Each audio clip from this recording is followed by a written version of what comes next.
उसके मध्य में ऐसे विघ्न पड़ते हैं बीच में। हाँ, तो मैं बात कर रहा था कि 880 प्रकार के जो मंत्र कलयुग में साधना करे जाएंगे। 9 प्रकार के जो शाह हैं, जैसे हुसैन शाह नाम का एक दुष्ट हुआ था, उसने भी पीछे राज शासन किया है। 7 मीन होंगे जो कि समुद्र पार के देश होंगे, वहाँ से आने वाले लोग हैं। 5 खान होंगे, पंच खान है ना। तो खान और मीन और शाह ये सारे के सारे यवनों में ही आपको ज़्यादातर मिलेंगे। और जो पूर्वामनाय है, जैसे पश्चिमामनाय में तो ये 880 मंत्र बताए गए। ऐसे फिर शंकर भगवान ने बोले कि पूर्वामनाय में कितने मंत्र होंगे?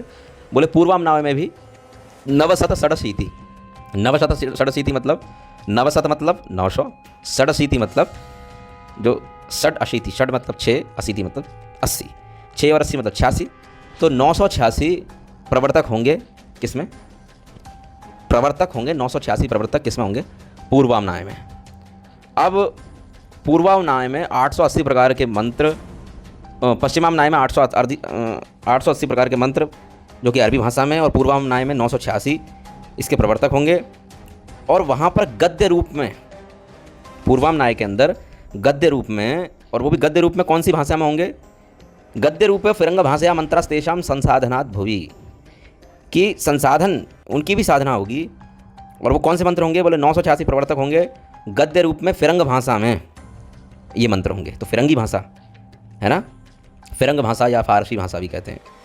तो फिरंगी लोग जो हैं उनकी भाषा में भी मंत्र होंगे, और उनकी साधना करके, और ये ज़्यादातर जो फिरंगी भाषा का जो साधन करेंगे, जो फिरंगी भाषा में जो मंत्र होंगे, पैशाचिक मंत्र होंगे, उन मंत्रों की साधना करके जो 9 प्रकार के, ओहो मोबाइल वालों ने तो फ़ोन कॉल करने वालों ने कॉल कर करके परेशान इतना कर रखा है।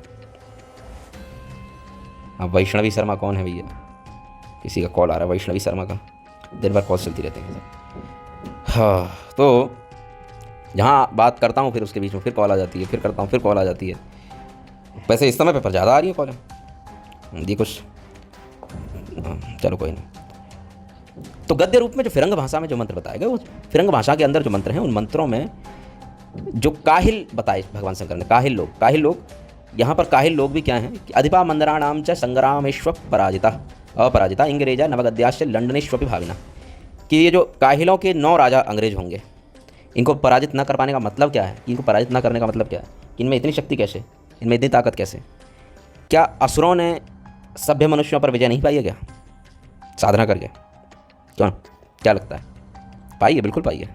क्या रावण ने जो साधारण जनों पर विजय प्राप्त नहीं करी क्या साधना करके, या उन्हें कष्ट नहीं पहुंचाया? पूरे लोक को जिसने रुला दिया वो रावण, हिरण्यकश्यप या कंस जैसे जो असुर लोग हैं, इन्होंने क्या मंत्रों की साधना करके क्या नहीं हराया है?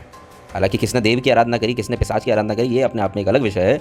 परंतु इन लोगों ने आज के समय पे जो अंग्रेज़ों की बात हो रही है, तो भगवान शंकर ने कहा कि अंग्रेज लोग जो हैं, जिनको कि भगवान शंकर ने इंग्रेजा कहा, उन्होंने इंग्रेज कहा, उसी इंग्रेज को अंग्रेज भी कहा जाता है। तो इंग्रेजों में 9 राजा अपराजित होंगे, और ये पृथ्वी पर जो है भारतवर्ष को भी जीतेंगे।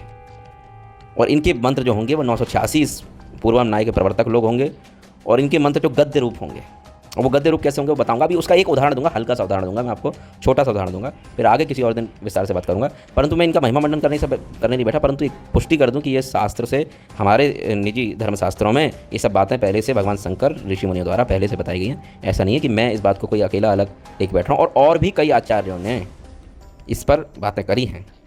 आज भी इस विषय में बहुत कम लोग ही जानते हैं, ऐसा नहीं कि सब जानते हैं। आज भी इस समय पर इस विषय में बहुत कम लोग ही इस विषय पे बात करते हैं, बहुत गिने चुने लोग, सभी लोग बात नहीं करेंगे, क्योंकि सब लोग, ज़्यादातर लोग कहीं ना कहीं इस रणनीति के अंदर शामिल हैं, कुछ दिखावा कर रहे हैं, कुछ लगे हुए हैं। ठीक है, वो एक अलग बात है, उसको किसी और दिन साझा करूँगा। अभी क्या है कि इसके अंदर भगवान शंकर ने बोला कि अपराजित लोग होंगे और अंग्रेज लोग होंगे जो ऐसे मंत्रों की साधना करके आगे बढ़ेंगे, और ये सभी लोग जो है वो लंदन में ज़्यादातर होंगे, क्योंकि यहाँ पर शिव जी ने एक नाम लिया, गद्याश्च लंडनेश्वपि भाविना। तो यहाँ जो आप देखोगे, हम लोग वैसे लंदन बोलते हैं, परंतु जो अंग्रेजी भाषा में पले बड़े लोग हैं वे लंदन ना बोल करके वे लंदन कहते हैं, और उसी लंदन शब्द को भगवान शंकर ने भी प्रयोग किया है, और पुराना शब्द वैसे लंदन ही था।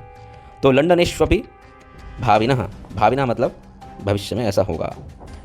और बहुत से लोग जो हैं बहुविद्या निदृश्वान, प्रवक्तारो मनोरथ तद बीज पूर्वा सर्वे भी मनवो वाम सिद्धिता। बहुत से लोग, ये जो अंग्रेज लोग हैं, अब इसमें ये अंग्रेज सप्तमीन, नवशाह, पाँच खान और अंग्रेज़ों के अंदर गुरुंड, शक, यवन, म्लेच्छ, ये सारे के सारे मतलब जितने भी म्लेच्छ हैं, इन सभी म्लेच्छों का नाम भगवान शंकर ने एक उसमें ले दिया।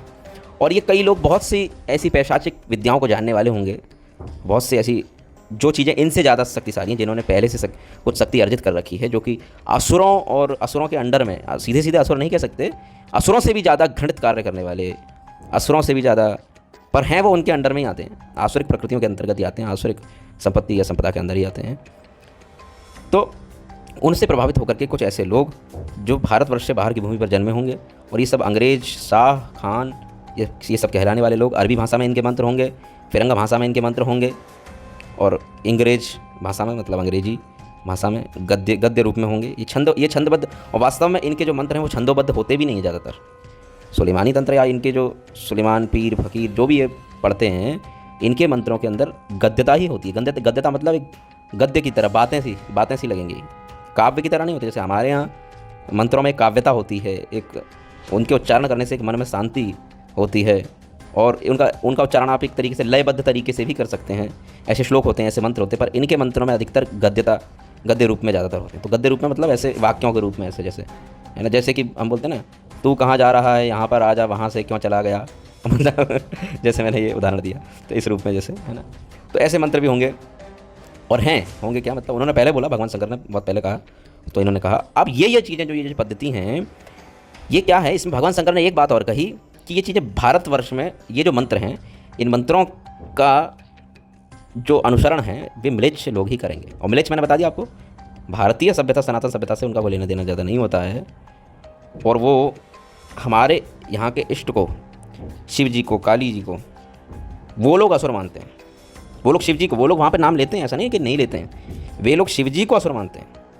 इतने नीचे हैं, इतने दुष्ट हैं, इतने दुराचारी, इतनी बुद्धि उनकी इतनी गिरी हुई है ना, कि उनको ये नहीं समझ आता कि प्रभु कौन है और पिशाच कौन है। वो प्रभु को ही पिशाच सिद्ध करने के लिए अपने यहाँ की पुस्तकों में ये बातें लिखते हैं, और सच इसके सभी प्रमाण हैं, मेरे पास उपस्थित प्रमाण है ना। एक ने तो यह कहा कि यदि मुझे कभी किसी प्रकार का कोई असुर को देखने की इच्छा हो या जानने की इच्छा हो किसी असुर के बारे में, तो उसने कहा कि मैं तो भगवान शिव के, भगवान तो नहीं बोला, मैं भगवान बोल रहा हूँ, उसने बोला कि मैं भारत के शिव के बारे में जानना चाहूँगा, जो कि हिमालय के पास में रहता है। ऐसा भी बातें हैं। तो वो भगवान को असुर कहते हैं, वो मूर्ख कैसे हैं।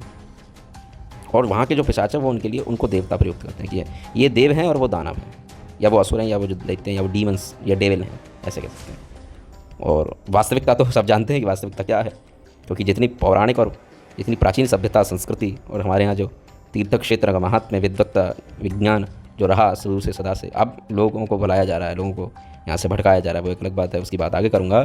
परंतु इन्हीं सब चीज़ों को यदि हम देखें तो अंग्रेज आदि ये जितने बाहर के लोग हैं, इन लोगों ने के पूर्वजों ने, और इन्होंने भी, और आज भी ये चीज़ें ऐसा नहीं है, ये लोग वहाँ के पैशाचिक शक्तियों की आराधना करते हैं, और वहाँ की उन्हीं पैशाचिक शक्तियों का आश्रय लेकर के ये इतने प्रबल या सनातन धर्म को नष्ट करने के लिए प्रयुक्त जो हुए हैं, लगे हैं, है ना। और शिवजी ने इस चेतावनी के बाद एक चेतावनी दी, इन सब बातों को बता करके कि ऐसा ऐसा वहाँ के लोग करेंगे, और फिर हिंदू धर्म का प्रलोभ करने के लिए, हिंदू धर्म को लोप करने के लिए, उसका नाश करने के लिए, उसको नष्ट करने के लिए, सनातन धर्म को नाश करने के लिए क्या करेंगे ये लोग, क्या करेंगे, ये इतनी नीचता पे उतरेंगे। वहाँ के म्लेच्छ लोग, इन सबको म्लेच्छ कहा जाता है, ये म्लेच्छ लोग, जहाँ सनातन धर्म वर्णाश्रम धर्म पालन होता है, सनातन धर्म वर्णाश्रम धर्म ही सनातन धर्म है। हाँ, इसकी व्याख्या आज कुछ मूर्खों ने बदल दी, कुल धर्म सनातन धर्म है। और कुल धर्म क्या था, सभी के यहाँ कुल धर्म भक्ति थी, सभी के यहाँ कुल धर्म जो भगवान ने श्रुति स्मृति की आज्ञा दी है, जो देव पितर और पूर्वजों के प्रति जो ऋण है, ऋषि ऋण है, पितृ ऋण है, देव ऋण है, इन सभी के लिए हम लोग नित्य साधना करें, नित्य जप होम करें, और यह करते हुए जब हम भगवान का आश्रय लेते हैं, उसी को भक्ति कहा जाता है। अन्यथा वो जो एकांतिक की भक्ति जो लोग सोचते हैं कि ये एकांतिक की भक्ति जो करने की सोचते हैं, वो पाखंड में प्रवृत्त अधिक हो जाते हैं। और जिसने एकांतिक की भक्ति ऐसा करना चाहिए, वो अधिकतर लोग पाखंड के मार्ग पर प्रवृत्त हुए हैं आज के समय पे, क्योंकि वे परमहंस भी नहीं हो पाए, और वे क्या कहते हैं, भगवान की आज्ञा भी पालन नहीं कर पाए। तो इसलिए वो लोग एकांतिक भक्ति के नाम पर जो पाखंड का बोलबाला करने लगते हैं, उत्पात मचाने लगते हैं संसार में, समाज में, और उनसे फिर ऐसी चीज़ें भी उद्भूत होती हैं, उनके मुख से ऐसे वचन, ऐसे प्रवचन, ऐसी उनकी विचारधारा ऐसी फैलती हैं सूक्ष्म मात्रा में, है ना।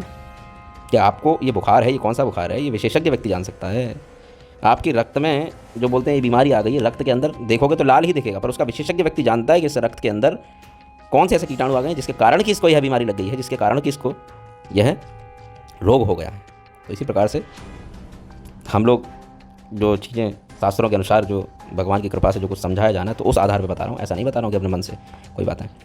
तो इसीलिए इनका सीधा जो अटैक होता है वो सनातन धर्म को नष्ट करने के लिए होता है, वर्णाश्रम धर्म को नष्ट करने के लिए होता है।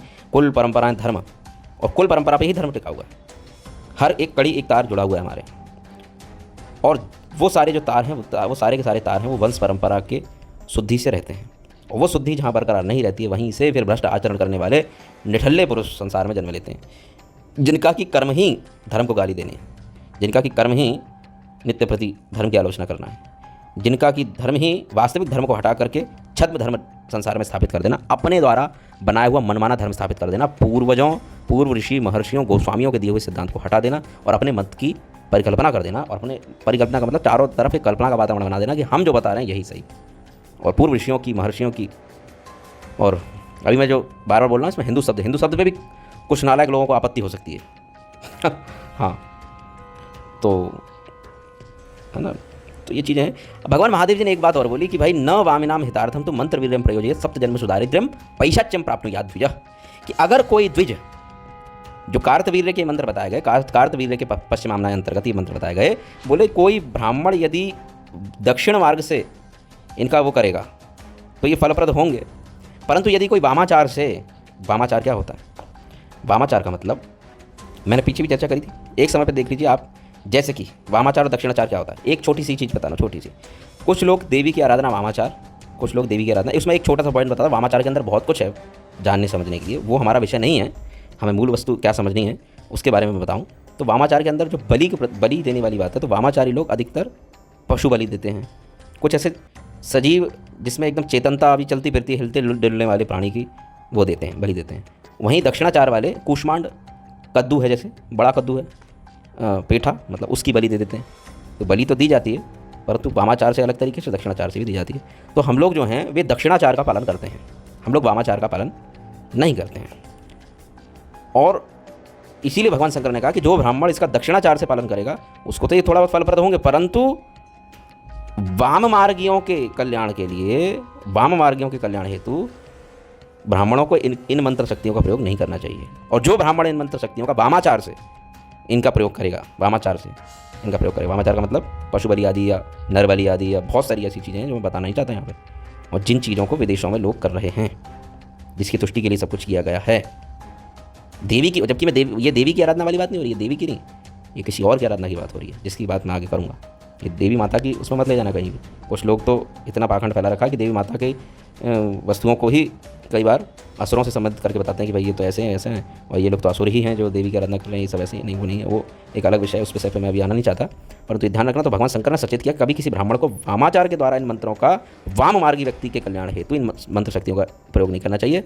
ऐसे मंत्रों का जो वामाचार से प्रयोग करता है वो ब्राह्मण, उसके लिए दंड भी बताया कि अगले 7 जन्मों तक दारिद्र्यम सप्त जन्मसु पैशाच्यम प्राप्नुयात् द्विजः, अगले 7 जन्मों तक दरिद्रता प्राप्त होती है उस ब्राह्मण को, और फिर उसके बाद वो पिशाच योनि को प्राप्त होता है ऐसा ब्राह्मण जो वामाचार, जो खून खराबा रक्त वाली जो बलि है, ऐसी कोई बलि देगा और उसके आधार पर इन मंत्र शक्ति को प्रयोग करेगा। तो ये भी साक्षात भगवान ने ये भी चेतावनी थी। तो अब हमें बात समझनी चाहिए कि बाहर के जो विदेशी मूल के जो लोग हैं उनके पीछे कुछ तो ऐसा हुआ था जो कि भगवान शंकर ने कहा, उसके आधार पर उन्होंने, नहीं तो भारतवर्ष की जड़ों को हिला देना, भारतवर्ष की संस्कृति सभ्यता, यहाँ के इतिहास को मिटा देना, या मिटाया तो नहीं है, मतलब ऋषि महर्षियों को सब कुछ ज्ञात रहता है, भूत भविष्य जो हुआ है वो सब कुछ है, परंतु फिर भी जनसाधारण में उसका इतना रुचि नहीं है कि अपने धर्म को लोग ना जान रहे हैं, ना समझ रहे हैं, ना समझ रहे हैं। और जो वास्तविक छद्म धर्म है उसके बारे में लोग प्रचार प्रसार करते चले जा रहे हैं, अनेक संस्थाओं के माध्यम से, अनेक लोकमत के माध्यम से, अनेक मीडिया या प्रसारण या किसी भी प्रकार से जो जानकार लोग, कोई संस्था के माध्यम से, कोई अपने फॉलोअर्स के माध्यम से कि मेरे पे इतने फॉलोअर्स हैं, मैं इतना हूँ, मैं ये हूँ, कोई धन के माध्यम से, सभी शामिल इसमें सब हो चुके हैं। आज के समय पर बहुत कम लोग, मतलब कोई बचा नहीं है, विशेषकर जिनमें मठ का मतलब केवल लोग गौड़िया मठ को ना ले लें, मठ का मतलब जहाँ कहीं भी संस्थाएं आदि इन सबको मठ बोला गया। तो मठा सठ निवासिना, मठ तो सठों के निवास स्थान हो ही गए हैं आज के समय पे, जो स्थान धार्मिक दल आदि सब कुछ बनाए जा रहे हैं उनमें अधिकतर लोग मठा सठ निवासिना हो चुके हैं, मठ में सठों का निवास हो चुका है। वहाँ की प्रकृति, वहाँ का तंत्र शासन सब राजनेताओं जैसा लगने लगा है। आप लोग कोई रहे नहीं होगे मठों में, मैं तो रहा भी हूँ, देखा भी ये सब चीज़ें। तो ये तो बैकग्राउंड में क्या चल रहा है, भारतवर्ष की उससे बचानी है। और भारतवर्ष को जो आज जो आप आघात जो देख रहे हो, जो भारतवर्ष का जो आज जो हाल है, ये हाल कदापि नहीं था, या हम लोग कभी इस तरीके से नहीं जीते थे, या इस तरीके से नहीं थे। हम उन सत्यों को, उन चीज़ों को जानने वाले लोग थे जिनके बारे में दुनिया को नहीं पता था। उन पारलौकिक विषयों के बारे में ज्ञान रखने वाले लोग थे। ऐसे पागल या मूर्ख या धूर्तों की तरह आचरण करने वाले लोग नहीं थे भारत के लोग। परंतु विदेशी आक्रांताओं के द्वारा हुआ। परंतु विदेशी आक्रांताओं ने खाली पीली नहीं किया है कुछ भी, ये ध्यान रखना है कि ऐसे ही मूड उठा और घोड़े पर चढ़ के आ गए यहाँ पर। उसके पीछे कौन सी ऐसी पैसाचिक शक्ति लगी, और ऐसा कौन सा बल लगा, ऐसी कौन सी फोर्स थी, ऐसी कौन सी सेना थी, ऐसा कौन सा उत्साह था, ऐसी कौन सी मन में उनकी तरंग उठी थी, जो पूरे भारतवर्ष में आकर के इतनी साल भारतवासियों के ऊपर शासन किया है। और जो सुनने वाले लोग वो सुन भी लें। वास्तव में एक जो सत्य है, इसमें कोई वो नहीं है। हम लोग चाहे कितने भी अपनी मुँह मोल लें या कुछ भी कर लें, जो अत्याचार पूर्व में हुए हैं भारतवर्ष में, वहाँ से पूरा का पूरा उधड़ चुका है। मतलब अब ऐसा लगता है कि कहाँ पर टाँका लगाएं जो सिल जाए दोबारा। कैसे कपड़ा उधेड़ दिया है ना, अब समझ नहीं आता कि कहाँ से सिने, कहाँ से बुने, कुछ समझ नहीं आता। पर आप जहाँ पर स्थित हैं वहीं से आप शुरू कर सकते हैं। आपके साथ 3 लोग हैं, आपके साथ 2 लोग हैं, या आप अकेले हैं, आप अकेले करिए, कोई बात नहीं, विरोध में खड़े रहिए। और ये सब चीज़ें विरोध में रहेंगी, पर आप जहाँ भी हैं, आप जिस स्थान में हैं, सत्य को समझिए, जानिए, उसका पालन कीजिए, आगे बढ़िए। आपके अनुसार आप जितना उस अनुसार कर सकते हैं, उसमें भी आप अति बल का प्रयोग अपने ऊपर ना कर लें, या ऐसी चीज़ें लगा लें जो आपके अधिकार से बाहर हो, है ना। सिपाही हो तो सिपाही के स्तर पर काम करो, मेजर हो तो मेजर के स्तर पर काम करो। सेनापति, सिपाही और सेना नायक, राजा सब अपना अपना काम करें, परंतु अपने स्तर पर रहते हुए, तो वहीं से वो चीज़ परिवर्तन होना शुरू होगी। उसको जानना, पर हम इसको परिवर्तन नहीं कर सकते, हम वो नहीं कर सकते, परंतु उसको जान के समझ करके यदि हम प्रयास करेंगे तो उसकी, जिसकी आराधना करके इन लोगों ने इतना सब कुछ बढ़ा, विश्व में बढ़ने वाली जो तकनीकी जो सिस्टम है। आज मैंने कुछ नहीं बताया, इसकी बात कर रहा हूँ, परंतु आगे बात करूँगा, क्योंकि उसकी बात हम सीधे नहीं कर सकते। उसकी बात सीधे करने से बहुत कुछ हो सकता है। अभी मतलब आज कल मैं उसके बारे में बात करूँगा सीधे सीधे। और आज मैंने ये बताया कि कैसे हमारे धर्म शास्त्रों की तार कहाँ तक फैले हुए हैं, कि भविष्य में होने वाली बातों को, बाद में होने वाली बातों को भगवान शंकर ने पूर्व में ही ये सब कुछ ज्ञात करा दिया था, परंतु बहुत से लोग इस चीज़ को नज़रअंदाज कर गए। इसको छोड़ो, आगे बढ़ें। और इस प्रकार से हुआ वो जो कभी भारतवर्ष ने सोचा भी नहीं था, और अभी भी हो रहा है। पर हमारे पास अभी भी समय है, जो ये पुरानी चीज़ें, पुरानी वस्तुएं, पुराने वक्तव्य, पुरानी जो हमारे पास पौराणिक थोड़ी सत्ता रह गई है, उस पौराणिक सत्ता को हम आगे बढ़ाएं।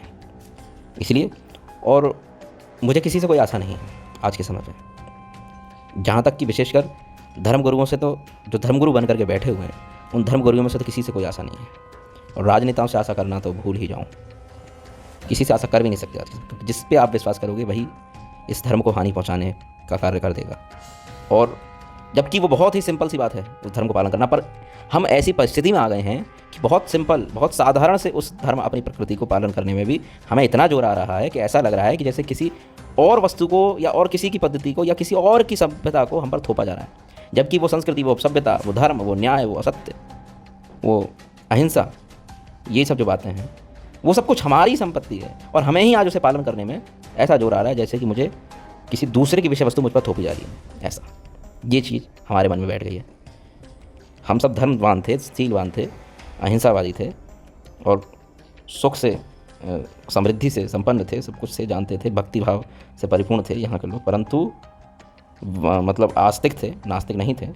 परंतु आज हमें भगवान पर विश्वास करना, भगवान की भक्ति करना, भगवान के विषय में जानना, भगवान के धर्म के विषय में समझना, जानना, उसको पालन करने में ऐसी मौत पड़ती है जैसे कि हम कभी, या हमारे रगों में वो चीज़ दौड़ती नहीं थी। जबकि हमारे ही पूर्वजों ने, जिनसे हमें आज ये शरीर प्राप्त हुआ है, उन सभी ने, आप जो सुनने वाले हो, आपके माता, आपके पिता, आपके दादा, आपके दादी, दादा के दादा, दादा के दादा, वो सभी उसी माहौल में पले बड़े हैं, तभी आप आज तक हिंदू रह पाए। और आप टोपी लगा के नहीं घूम रहे हैं, आप चर्च का क्रॉस गले में लटका के नहीं घूम रहे हैं, आज गले में आप तुलसी कंठी पहन पाए हैं, तो उन पूर्वजों की देन है जो अपने धर्म पर उस समय टिके रहे, चाहे किसी भी हालातों में टिके रहे, पर वो टिके रहे। तो आज आपको यह सब बात समझना और सुनने की अवसर प्राप्त हो पाया, सुनने का अवसर प्राप्त हो पाया, जिससे कि आप ये सुन पा रहे हो। अगर वो टोपीबाज बन गए होते पीछे, तो आज आप कहीं चिल्ला रहे होते 5 टाइम, आप कहीं जा कर के संडे को प्रे कर रहे होते। अगर वे लोग झुक जाते तो बहुत बड़ा उपकार मानिए पूर्वजों का, पूर्व पितरों का। इसलिए उनका धन्यवाद करिए, उनको नमस्कार करिए कि आपकी कृपा से आज तक हम बचे हुए, आपने हमें सहायता दी। और उनसे भी ऊपर जो देव हैं, जिनके द्वारा कि उनकी संस्कृति वो लोग बच पाए, और पूर्ण पुरुषोत्तम भगवान श्री राम कृष्ण शिव हरि नारायण, या आपकी कुल परंपरा के अंदर जो भी पीछे जिस प्रकार से जैसी परंपरा, मतलब परंतु वो परंपरा भी मैंने कहा मान्यता को जब प्रमाणित माना जाता है, जब उसका आधार शास्त्र होते हैं, है ना, और शास्त्र होने के साथ ही साथ दिव्यताएं या बहुत सी भव्यताएं जो पीछे जुड़ी हुई होनी चाहिए, जड़ों से लगों से, है ना, वो चीज़ है। अन्यथा हम किसी ऐसी पैशाचिक शक्तियों पर विश्वास नहीं करते हैं कि जो कहीं भी किसी ने कुछ भी मान लिया तो हम भी अचानक से उसको मानने लगें, ऐसा नहीं होता है। तो सब अपने अपने इष्ट का मनन करें, ध्यान करें। एक बात और है, भगवान नाम का उपदेश, बोलो भाई कि आप भगवान नाम का उपदेश करें। भगवान नाम का उपदेश सभी भगवान नाम जप करें, जब तो नहीं कहूँगा, मैं कहूँगा भगवान नाम कीर्तन करें, हैं, क्योंकि वो एक बहुत अपने आप में अलग विषय है। तो हमने जाना कि शत्रुबोध का पहला अध्याय, ये भूमिका मैंने आज बताई, ये भूमिका है। और अभी आगे कल बात करूँगा जिसमें कि हम जानेंगे शत्रु की, हमने कि शत्रु ने कैसे अपनी जो रणनीति को तैयार किया, और उस रणनीति को जब उसने उस रणनीति के अनुसार उस रण को प्रारंभ किया, उस रण के अनुसार रण किया, युद्ध किया, और वो सफल भी हुआ। पर सफल होने में भी थोड़ी थोड़ी, कहते हैं आग अग्नि बुझाते बुझाते भी कुछ कोयले या कुछ चिंगारी ऐसी रह गई, जैसे आप अग्नि थी, अग्नि में जलती हुई अग्नि में आपने पानी डाला, तो पानी डलते हुए जब पानी डल रहा था तो उस समय पर कुछ चिंगारियाँ अग्नि से अलग हो गई, और वो चिंगारियाँ अलग होते होते एक फूंस के ढेर पर जाके गिरी जो पास ही में था। और बाद में समय पा करके जब उस फूंस के ढेर में वो चिंगारी पड़ी रही, धीरे धीरे सुलगती रही, सुलगती रही, सुलगती रही, फिर किसी दिन समय पर वायु का आश्रय पा करके वो चिंगारी ही एक भभकती हुई आग के रूप में प्रकट हुई। अब हुआ क्या है कि हमारी जलती हुई अग्नि सनातन धर्म के ऊपर जिस रणनीति का आश्रय लेकर, जिस प्रकार से वो रण खेला गया, और उस रण के द्वारा अग्नि को, सनातन धर्म की जो अग्नि थी उसको नष्ट करने की इच्छा रखी, तो उसको नष्ट करते समय जब वो जल डला तो उसमें से कुछ चिंगारियाँ इधर उधर हो गई, वो भूसे के ढेर के पास चली गई। अब वो भूसे के ढेर में सुलगते सुलगते सुलगते अभी तक सुलग ही रही हैं। वो आग भभकेगी कब, इसका इंतज़ार हम सब करते रहेंगे। पर यदि हम आग नहीं बने, यदि हमें भूसे का तो आश्रय मिल गया है। भूसे का आश्रय क्या है? भूसे का आश्रय यहाँ पर, भूसे का आश्रय ये है, भूसा नंबर 1, भूसा नंबर 1 हिंदू धर्म में हमें जन्म। दूसरी बात उसमें यह है, हिंदू धर्म के अंदर भी हमने ये समझा कि हमारा धर्म क्या है, और हम धर्म की ओर बढ़ना चाहिए, भगवान की ओर बढ़ना चाहिए। भगवान की ओर बढ़ाने वाले मार्ग में भी चाहिए होते हैं गुरु, परंतु गुरु भी जो शास्त्र के विरुद्ध जाएं, ऐसे गुरु को हम स्वीकार नहीं करते हैं। शास्त्रों के मार्ग का निर्देशन लेते हुए जो गुरु जितना शास्त्र में जैसी बात जो विहित है उस विषय में बतावें, उन्हीं गुरु का आश्रय लें, जिससे कि हमारी पारलौकिक गति ना बिगड़े। पारलौकिक गति मतलब जब मृत्यु के बाद शरीर त्यागना पड़े तो हम ऐसी परिस्थिति में ना उत्पन्न हो, या ऐसी परिस्थिति में ना पहुंच जाएं जहां जाकर के अगले जन्म में जो ये भूसा मिला, ये भूसा भी ना मिले।